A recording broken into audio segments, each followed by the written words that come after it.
I'm Teneale. And I'm Kelsey, and we're financial advisors from Allman Partners True Wealth, bringing you thought-provoking conversations around you, your money and your life on the Wealth Experience podcast. Welcome back to another Wealth Experience podcast titled Passing on Values, Not Just Wealth. It's a common phenomenon that amongst the wealthy, wealth doesn't last beyond the third generation. Yet those who are the first generation creating the wealth would have more than likely like to have seen it pass beyond that point. The saying goes, the first generation earns it, the second generation enjoys it, and the third generation burns it. And there can be many reasons as to why this is the case, underpinning the dynamic, which is often the values that gets passed down through generations around money. So for today's episode, we're thinking about what are money values and why it's so important to pass these on for longevity of the capital and how to do that in a meaningful way. And there's a nice quote that captures the essence of this, which is true legacy isn't about money that you leave behind. It's about the mindset, habits and principles that build that money in the first place. So Teneale, let's get right in and talk about what are some of the money values. I feel like this is a really interesting topic. It can go so many ways. When we start out conversations, getting to know clients in office, I know we've spoken to our listeners before about the idea of understanding what's important about money to you, and that's talking specifically about what some of those money values actually are. It's saying that when I'm making decisions around my money, whatever that may be, what is it that I hold most dear in my heart, and how have I formed that over time? So, some of those examples might be discipline. So you have somebody that really understands the idea of delayed gratification, that they might be, as a result, they might be really good budgeters and really good savers, and that discipline's come from somewhere during their lifetime, whether that be their own templates and truths that have been passed down through their parents or through their learned behaviours, through the schooling system, wherever that may be that they're getting that from. But that's a really good example of one of those, money values. And there can be many of them. You might be very generous when it comes to your money. You're very charitable. You believe in supporting good causes. Maybe you have a high level of responsibility, so you understand how taxes work. You want to really get to know your investments. Another might be resilience, which might be, if I actually hit a setback in my journey, and I'm hit hard, whether I've had some losses or whether I've, lost a job or been in financial hardship, that I can bounce back after it, or I've got some financial grit. And finally, things like, even your work ethic, knowing the value of money, knowing that it doesn't just grow on trees and that you actually have to work to earn a living. So those are probably some of those examples around values when it comes to money, and they come from somewhere, right? So typically what we will say when we're having these kinds of conversations is, what kind of money values did your parents actually pass on to you? If you think back to the time when you were a child, whether it was intentional or not, what is it that you've brought through into your journey into adulthood that was set up and founded by those points where your parents or your guardians or the people that you lived with really early on, that they actually set that in place? Kels, what's your values that you think were set up in your early childhood? Yeah, so I think, so when we think about money values, I think there's definitely a huge element of that is going to be your parents, but then it's also going to be your life experiences and lessons as well, isn't it? So it's going to be both of those sort of brought together. But when I think about what was passed on from my parents, work ethic really resonated with me from my dad. He's always been a really hard worker, 5-6 days a week, long hours, and not just from, a work perspective, but in the home, or whatever he's set in his mind to. He just works really, really hard. And then from my mum, I think it would be the discipline one. So she's really good at budgeting and saving, and she will not buy something unless she has the money to do it. So she doesn't take on much debt. So I think those are the two disciplines that shine through the most from my perspective. What about you, Teneale? Yeah, I always find this it's harder than I expect it to be to actually reflect back on those values and where they come from. But I think discipline for sure, that idea of delayed gratification, of budgeting, of saving, because we grew up in a household with very little income. So from my mum's side of things, I feel like I've developed that bit of an aversion to debt, and having a preference for money in the bank. And I do think that probably falls under that sort of discipline category when it comes to our personal values as well too. Mm. And I think we always see this play out with our clients as well, because we do often, we have our clients, and then oftentimes we see their children as well. And I can think of someone in particular. They were very, very frugal all their life. Maybe a little bit unnecessarily. They could have probably enjoyed their life a bit more, but they were very, very frugal because that was their money value. And then they've actually passed that on to their daughter. So they're in their 20s. She came in to have a chat around financial advice, and you could very much see that those money values had shined through to her in terms of, spending wisely, saving, and then thinking early on about investing so that she could set herself up for the future. But it's really interesting that there's another daughter in play here, and she's very, very different, and somehow those money values didn't transition across to her as such. She likes to spend money and not save and enjoy her life, so her values are quite different. So I don't think it's always that easy. We're talking about passing money values on so that wealth can last. It's one of those factors, but how do you do that effectively? I think that's certainly a topic of conversation around how do we get Mm, better at that? And I think we'll talk to that later, but it'd be really good to understand, to know what happens when you don't pass on the values. What are sort of yeah. those things that can backfire? Yeah, yeah, and I think it's interesting because you kind of touched on it on this point here as you're talking. I'm thinking of that whole nature versus nurture sort of situation. There's a certain amount of learned behaviours that we can have from parents or from the situation, but as you sort of mentioned, you might have two or three children, and their inherent natures are very different to one another, and even though you're teaching them the same things, they're going to be different people, and they still might react to that differently. Um, Well, in this case that I was speaking about, then perhaps one of the daughters decided, actually, I've seen my dad be very frugal all his life, and I don't want to live like that. So you can have the that's opposite exactly effect right. too, right? Exactly, exactly. And so I think sometimes we can get caught in this world of wanting to make sure that we're giving teachable moments, wherever that may be, when it comes to kids and when it comes to money in particular, and you know the responsibility, it might be there as parents, it might be there as teachers, and all these kinds of things. But at the end of the day, there's going to be a certain amount of the personality of the individual as to what they choose to do with that information, isn't it? But you know, I think there was a really good quote that we ran across, and says, when money arrives faster than maturity, disaster usually follows. And it's just really highlighting a scenario of, if you're not prepared for money, um, what are those consequences? It's probably not going to end in the best way, right? So without any context, or your values around what you do with your money, inherited wealth can actually be treated, in a lot of cases, like the lottery. So suddenly I've got this excitement, I'm exhilarated, I've inherited a faster, obviously the circumstances around the inheritance might not be the most positive, but in the instance where now I actually have those funds, um, many people, however they've come into it, we hear lots of stories about lottery winners. Just take that for an example and take the inheritance out of it. Um, you know, those type of people can live the high life. They spend all the money out. They might be back at their jobs the very next day. And sadly, inheritance can sometimes have that same effect.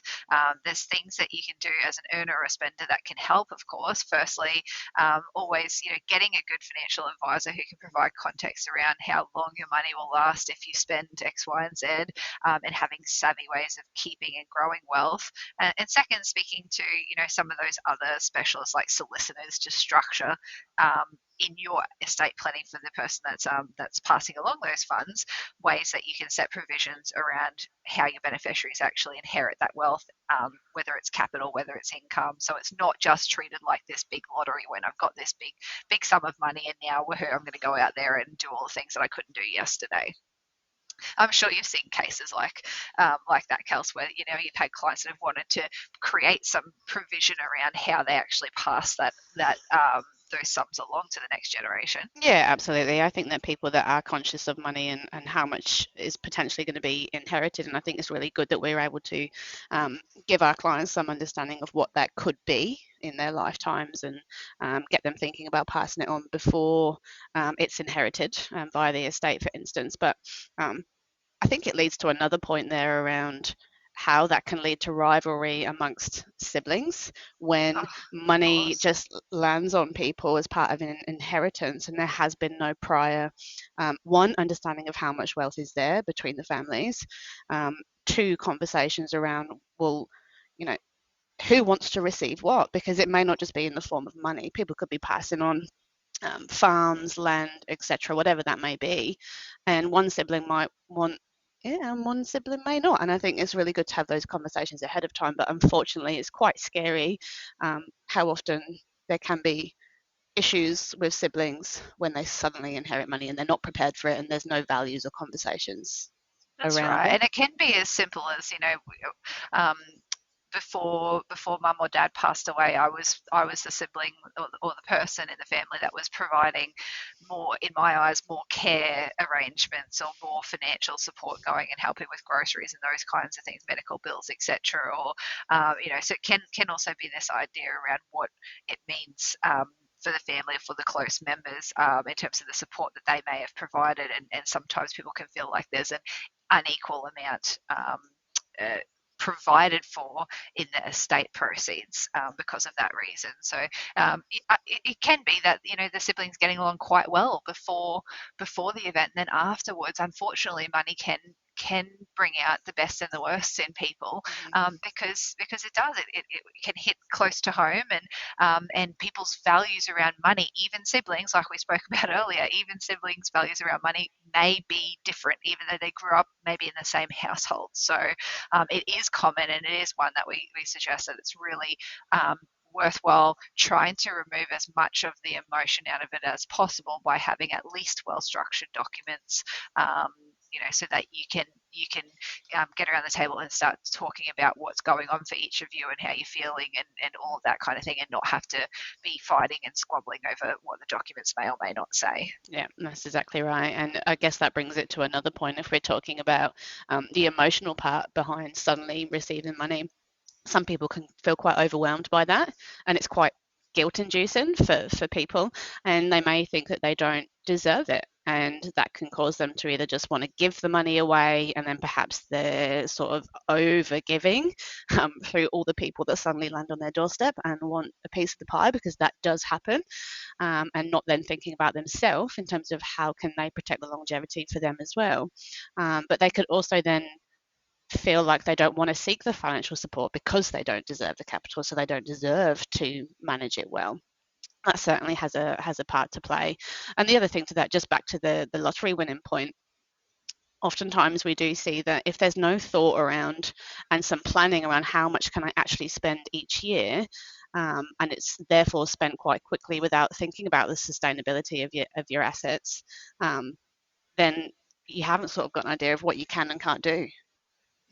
Yeah, that's exactly right. Exactly. And I think, earlier on you sort of mentioned around how we can pass on these values, right? How can we actually make sure that I what if I'm the parent, or I'm the giver of the funds, if I've got an important set of values around my money, they may not be exactly aligned with the person that's in receipt of them, but how can I actually create something that's a meaningful way to pass along that information of what the money meant to me and what I'm hoping that it's going to give and provide for the next person that's in receipt of it. So I think there's some good tools and ideas in this space in particular that we talk to clients about, Kels. That's it, yeah. And I think that the word in that is meaningful, because the better that you do this in a meaningful way, the more of an impact that it's going to have for those that are going to inherit the capital. So a couple of tools and ideas, I guess, to give our listeners around, well, how can we effectively pass on money values to the people that are going to receive it? Well, the first one I would say is have family money meetings. And this is a little bit taboo because there's so many families that don't talk about their wealth with the rest of the family and the children. It's kind of kept aside and not something that everyone's comfortable talking to. But strongly, strongly recommended that if you can, even if it's just a yearly chat, talking about, well, what are our family goals, and what are our values around money. But even if that means, what's our values around giving? And I'd like to use Christmas as a good example of this, because I think it's a really good time to get everybody in the family thinking about giving. How can they make this a family tradition to pass on? rather than perhaps spending lots of money at Christmas time on lots of presents and just consuming.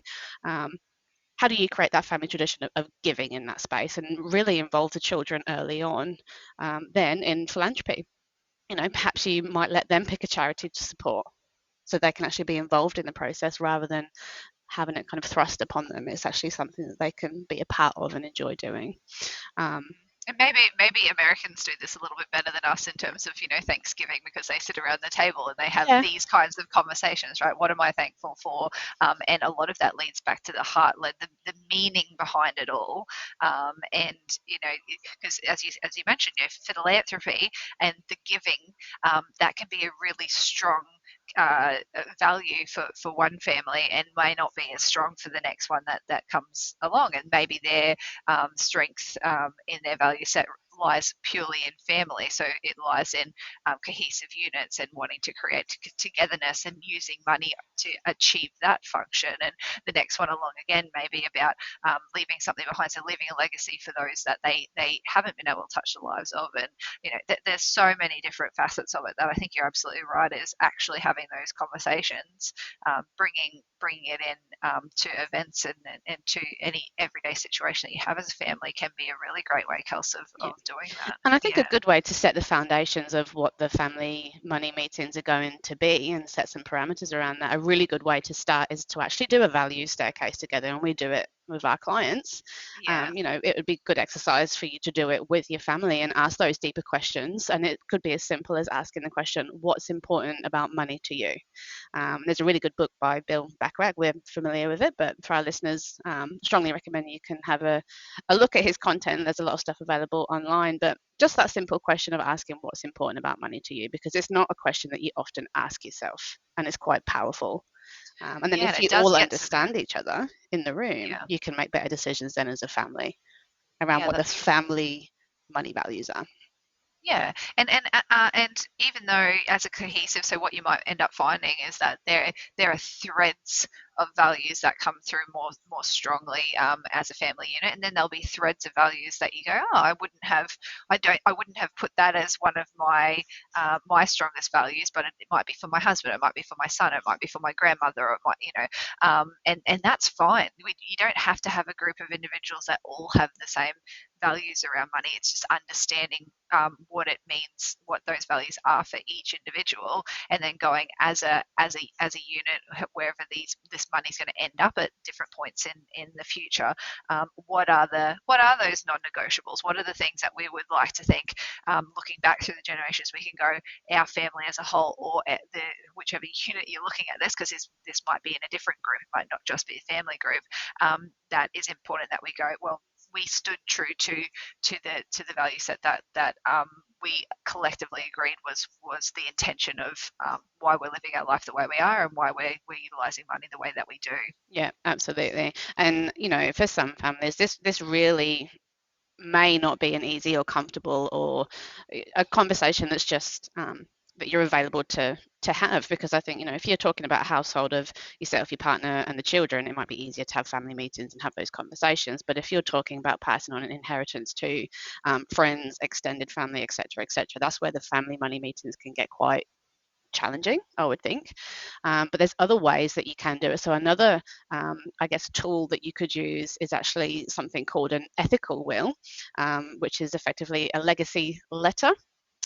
Where you, as the, I guess, the earner of the wealth, or the protector of the wealth, write a letter explaining what you're leaving, why you're leaving it to that person, and what you hope the money will actually support. And I think in that, it provides that meaning to the person that's receiving it, so that they are probably a bit more conscious around what they do with it, because of that heartfelt and personalization around, this is why I'm giving this to you, as opposed to here's some inheritance. That's right. I have an interesting point around this, is that this is related to money, but probably in a slightly different fashion, but where letters can have that sort of meaning as well too. When we sold our last house, we provided a letter to the people that purchased the house from us, and it was about our values around the house and the things that were important to us. And so, giving them the story of a plant and a tree that we actually had, and in particular why that tree was so important. And what I think is interesting about those is it gives the next person who's going to be the inheritor of it, they have the ability to provide this keepsake along from there and go, well, these things are important to the people that came before us. They may not be important to us in the same way, but we understand that. And we and they may or may not choose to do anything about it. They might go, I don't like that tree and I'm going to cut it down. But at least you've given them the opportunity to understand the significance and the importance of some of these things into the future. And you may just be surprised how many people actually go, you know what, when we bought this house, the people that came before us love this tree or love this X, Y, and Z for the reason because they shared family picnics around it, and they, all these factors. They might pass that along. You might find that, you come back in 20, 30, 40 years time and the tree's still there. So that's really lovely in a world that we live in now where everything's just consumable and probably not too much meaning on assets, if you like. I think that's a really lovely way to do that, Teneale. So thank you for sharing that. People are heart-led too. They are. They want to create those relationships, and I always encourage my friends as well. If you're going to go and buy a house, why not write a letter to the person that you're looking to buy the house from and tell them who you are as people? Because you might just find that people get really attached to things. They get really sentimental about them, and they attach their values to them, and you may end up finding that they would prefer to pass this along to somebody who shares a value set that may be similar to theirs, rather than somebody else who's just going to come through and they have no idea how they'll treat that into the future. Absolutely. It's very, very powerful. And some people might be thinking, well, where on earth do I start with a legacy letter? I'd have no idea what to do there. So in the description of the podcast or somewhere amongst there, we'll share a link to a PDF document that gives you some templating around what you might want to include in a legacy letter. But I guess in summary, some examples of that could be, you might write to start with, as I reflect on my life, I wanted to share something more meaningful than money or possessions, and what I leave behind is not just in my will, it's the stories, values, and lessons I hope to stay with you for as long after I'm gone. And then you could go into detail, well, what matters the most to me? And it might be, again, those values around hard work, kindness, resilience, lifelong learning, etc. And then you could go into more detail around what your money lessons were in your life, because I think a big part of your values is through lessons as well. As I was saying earlier, it's not just what you inherit from your parents, it's the lessons you learn. So passing those on is always beneficial. And then other sections that you can include in there is, what I hope you remember. So, some key points. There's one here that resonated with me. It said, I hope you remember that your character is more important than your bank account. That is really a good one, actually. Yeah. And again, just to dive into more detail about the wealth that I'm leaving you. And then some final thoughts with all my love, and then your name and a date. And I think that's just such a special way of someone receiving inheritance. And I don't think we see it a lot, but yeah, so powerful. So have a look at the link that's included. Give us your feedback if you found it to be really useful. We'd love to hear that. So yeah. I'd love to also hear anything about people's stories around having those family conversations. So having the conversation around family values and getting together and seeing what actually comes out of that, and ways that you can meaningfully put that into use through day to day as well, because we're talking about this specifically in the sense of inheriting money or passing along values around money. But how did you then, for our listeners, if you've done a similar exercise, how did you bring that to life? What tools did you then carry through, and what are some maybe habits and rituals that you brought into the family unit that you kind of reinforce the values around money, or allow people to reflect on them more deeply? I think that would be really useful. Yeah, I think there's a story I came across recently. I think it's the Rothschilds family. I'm pretty sure that they have, I don't know the details of it, of course, but some sort of structure that when you're part of the family, you can't just inherit the wealth. You actually, before you can inherit it, you have to prove XYZ, or have some way of actually accumulating your own wealth to bring to the table before you're allowed a piece of that pie. I'm sure it was the Rothschilds. Look, it's not. I mean, it's not uncommon, particularly where there are large amounts of family generated wealth that's going to last through the generations. There's a lot of tools that and techniques that those type of units use, where they get the next generation involved in money matters beforehand, and start them out with smaller amounts and go, okay, well, you know, I've seen opportunities. I don't think it's Rothschild in particular, but I've seen scenarios where they will say, well, okay, here's a $20,000 budget. Like I say, these are usually quite big financial units, but here's $20,000, and you have to go and use this towards a charitable cause, and we want to see who you choose to support and how you would do that, and what type of values you're instilling into the community around our unit, our family unit, whatever that may be. And those are great examples, and I think we have even spoken about that, just even on the small scale of going, well, you know, if you're planning a family holiday, why not get your children to plan the holiday, give them some parameters around it, and give them a budget around it, and go, this is where you're at, and understanding what's important to the family, which is X, Y, and Z. So get your little family values charter back out and go, these were the things that we felt were important. If this is the budget you've got, how much will you actually put towards it, and what are the types of things that we should be doing, so that as a family we're living by our values, even when we're enjoying our time together on a holiday or whatever it may be. So yeah, I think I love those kinds of stories. I'd love to hear from our listeners anything like that you've done, because these make for great gifts for people when you're sitting down and having those backyard conversations about what you do as a family, and ways that we can be bringing money and values into the equation. Yeah, absolutely. And I'm going to leave you, as we always do, because we like our quotes, with one final quote from our favourite Warren Buffett. And it says here to leave your kids enough money to do something, but not so much that they do nothing. And I think, again, that's just so powerful, because it kind of encapsulates them continuing that wealth in some way, shape, or form. 100%. That is very powerful. I've really enjoyed that, Kels. Thanks for bringing this topic up. I'll have to let you pick more often. Oh, no pressure.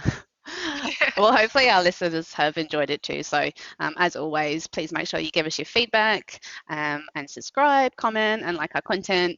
And definitely be in touch if you found that the legacy letter has been useful. And we'll see you again on our next episode. The opinions of the presenters are objectively ascertainable and are not intended to be financial product or personal advice.